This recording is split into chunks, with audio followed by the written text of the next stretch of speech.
नमस्कार. मी श्रीनिवास फडणीस. सध्या नीट परीक्षेची संपूर्ण राज्यात नाही तर देशात चर्चा चालू आहे. आणि महत्त्वाची गंभीर बाब म्हणजे बऱ्याच राज्यामध्ये नीट विद्यार्थ्यांनी मानसिक तणावातून आत्महत्या केली आहे. इतकंच नाही तर वर्तमानपत्रात मी वाचलं की लातूरमधल्या सुद्धा एका विद्यार्थिनीनं आत्महत्या केली आहे. आत्महत्या करून स्वतःचं जीवन संपवणारे जे विद्यार्थी आहेत त्यांना मी सांगू शकतो की परीक्षा हा एक जीवनाचा एक भाग आहे. तुम्ही मानसिक तणावाच्या बळी पडू नका. प्रेशर येत असतं, डिप्रेशनमध्ये माणूस जात असतो, पण परीक्षा हा एक भाग आहे जीवनाचा. आणि त्या तणावापोटी तुम्ही आत्महत्या करू नका.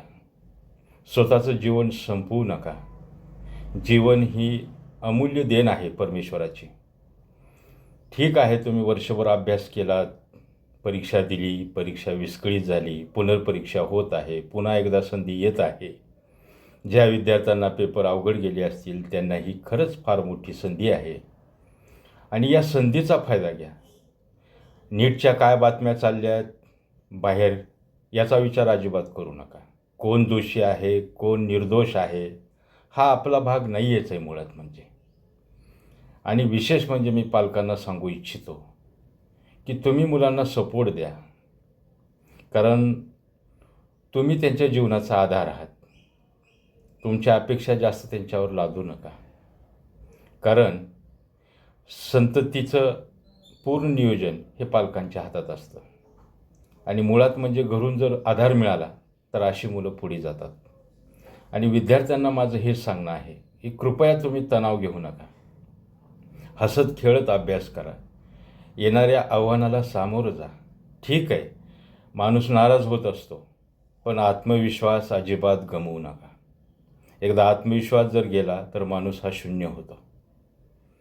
या परीक्षेमध्ये आत्मविश्वासाला प्रथम स्थान द्या. तुम्ही अभ्यास केला आहे आणि तुम्ही यशस्वी होऊ शकतात. नेहमी पॉझिटिव्ह विचार करा, संघर्ष करा. अपयश हे बरेचदा येत असतं, पण त्या अपयशानंतर यशच येत असतं.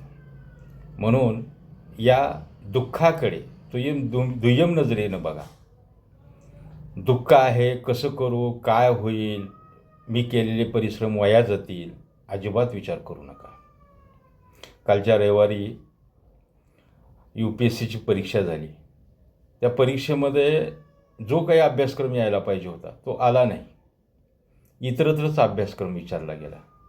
किती वर्ष मुलं UPSCसाठी झटतात.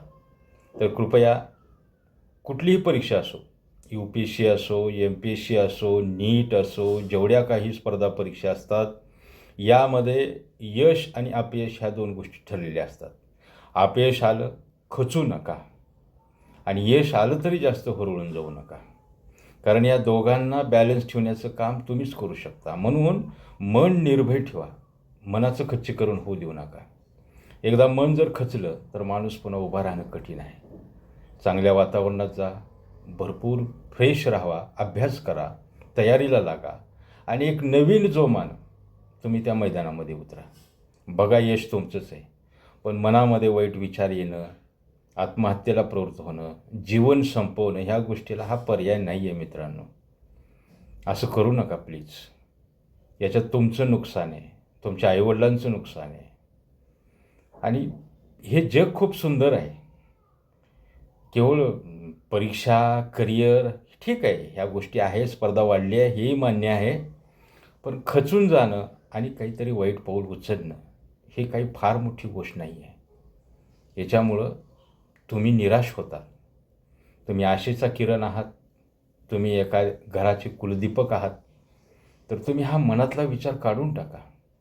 सर्वांना माझी विनंती आहे की अपयशानंतर यश येणारच, आणि हे यश मिळवण्यासाठी तुम्हाला जिवंत राहणं खूप गरजेचं आहे.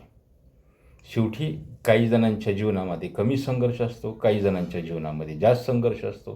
कितीतरी उदाहरणं आहेत की लोक शून्यातून पुन्हा उभा टाकलेली आहेत. तर कृपया ह्या गोष्टीला तुम्ही निराशतेला स्थान मनामध्ये देऊ नका, माझी कळकळीची विनंती आहे. आणि कृपया आत्महत्याचा विचार मनात अजिबात आणू नका. यामुळं काहीही साध्य होणार नाही. त्यामुळं कृपया माझी विनंती आहे, या व्हिडिओच्या माध्यमातून संघर्ष करा, तयारीला लागला. माझ्या तुम्हाला सर्वांना मनातून शुभेच्छा आहेत. धन्यवाद.